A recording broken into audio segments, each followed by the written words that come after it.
السلام علیکم ورحمۃ اللہ وبرکاتہ۔ انفارمیشن زون کے خواتین و حضرات، آج میں آپ کو ایک جن کا واقعہ سناؤں گا جس نے اللہ کے رسول کی صداقت بیان کی۔ جہاں پہ سارے کفار مکہ تھے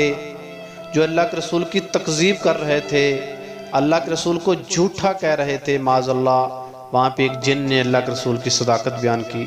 کہا کہ اللہ کا سچا نبی ہے، اس کا دین بھی سچا ہے، اس کے اوپر ایمان لاؤ کامیاب ہو جاؤ گے، ایمان نہ لائے تو جہنم آپ کا ایندھن بنو گے آپ۔ واقعہ کچھ اس طرح ہے، ولید نامی کافر ایک جو مکہ کے اندر رہتا تھا، اور اس نے ایک اپنا سونے کا بت بنا رکھا تھا جو بت کی پوجا کرتا تھا۔ ایک دن کیا ہوا کہ اس بت کے اندر حرکت پیدا ہوئی، اس نے بولنا شروع کیا، کہا کہ لوگوں سنو، محمد معاذ اللہ اللہ کا جھوٹا نبی ہے، اس کا دین بھی جھوٹا ہے، وہ خود بھی جھوٹا ہے معاذ اللہ، اس کے اوپر ایمان نہ لاؤ، اگر ایمان لائے تو جہنم کا ایندھن بنو گے۔ جب ولید نے یہ بات سنی، ولید بڑا خوش ہوا، تو ولید نے اپنے دوستوں کو بتایا، دوستوں نے مشورہ دیا کہ ایک بڑا مجمع اکٹھا کرو، مجمع کے اندر رسول اللہ صلی اللہ علیہ وسلم کو بھی بلاؤ، وہاں پہ یہ جن دوبارہ بولے گا اور وہاں پہ اللہ کے رسول کو شرمندگی ہوگی، لوگ اللہ کے رسول پر ایمان نہیں لائیں گے، کفار جو ہیں وہ دور ہو جائیں گے، مسلمان بھی اللہ کے رسول کا ساتھ چھوڑ دیں گے۔ انہوں نے مشورہ کیا، ایک بڑا مجمع اکٹھا کیا، اعلان ہوا، سارے لوگ وہاں پہ اکٹھے ہوئے، اللہ کے رسول بھی آئے۔ تو کفار مکہ، ولید بڑا خوش تھا، آج اللہ کے رسول کی تکذیب ہوگی، آج اللہ کے رسول کو جو ہے نا وہ جھوٹا کہا جائے گا۔ تو جس کو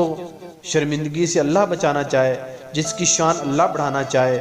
اس کو کون نیچا دکھا سکتا ہے۔ ہوا کچھ اس طرح کہ جب ایک مجمع اکٹھا ہو گیا، جب اس بت کو لایا گیا، بت کو رکھا گیا، تو بت نے کہا، لوگوں سنو،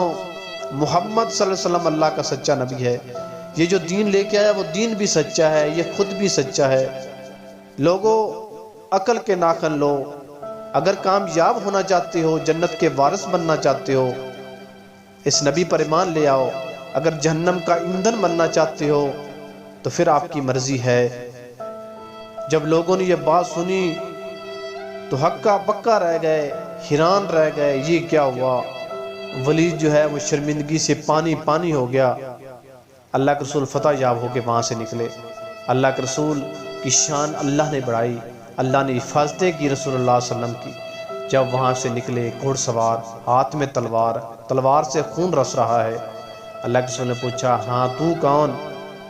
تو اس گھوڑے سوار نے کہا کہ میں جن ہوں، مسلمان ہوں، آپ کا غلام ہوں، کوہ طور پر رہتا ہوں، آپ کے بارے میں سنا کہ ایک کافر جن بدبخت وہ آپ کی تکذیب کرتا ہے اس بت کے اندر جا کے، مجھے پتا چلا، میں نے پہلے جا کے اس جن کو میں نے قتل کیا، قتل کرنے کے بعد اس بت کے اندر داخل ہو کے وہ مجمع کے اندر جو آپ کی رسالت بیان کی، آپ کا اقرار کیا، آپ کی صداقت بیان کی ہے، وہ میں تھا۔ اللہ کے رسول بڑے خوش ہوئے اور اس کے لیے مغفرت کی دعا کی۔ دیکھو وہ اللہ کتنی شان والا اللہ ہے، وہ کیسے اپنے یار کی، کیسے اپنے محبوب کی، کیسے وہاں پہ شرمندگی وہ ہونے دیتا۔ اس لیے اگر ہم بھی اللہ کے رسول سے محبت کرتے ہیں، جس طرح اللہ اپنے محبوب سے پیار کرتا ہے، جیسے اللہ تعالیٰ اور اس کے فرشتے اللہ کے رسول پر درود بھیجتے ہیں، ہم بھی اس رسول اللہ کے اوپر درود بھیجیں، اللہ رحمتیں بھی دے گا، دنیا کے اندر تمام معاملات بھی آسان فرمائے گا۔ میری اللہ سے دعا ہے، اللہ ہمیں رسول اللہ علیہ وسلم کی محبت نصیب فرمائے، اللہ زندہ رکھے اسلام پر، اللہ موت شہادت والی۔ السلام علیکم ورحمۃ اللہ۔